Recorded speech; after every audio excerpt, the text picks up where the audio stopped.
Salman F Rahman এবং আইনমন্ত্রী, সাবেক আইনমন্ত্রী আনিসুল হক গতকাল দুজন কট খেয়েছে মাস্টার।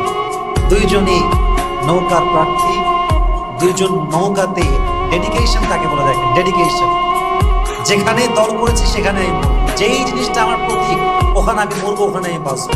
তার নৌকাতে ধরা গিয়েছে। এখন দেখেন, এটা দেখার পর আমার কাছে অবাক লাগছে এইটা, যে মানুষ যখন জুলুম করতে করতে সীমা পার করে ফেলে, তার শাস্তি এমন ভাবে আসে সে কল্পনাই করতে পারে না। ঠিক কিনা বলেন?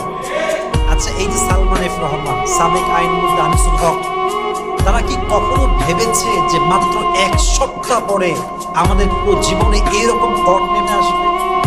কখনো ভাবেই নাই তারা। দেখেন, সালমান এফ রহমানকে আমরা অনেকে বলি দরবেশ বাবা, কি সুন্দর পাঞ্জাবি পায়জামা, সাদা দাড়ি, বাপ রে বাপ, হোয়াট অ্যান অ্যামেজিং পারসন।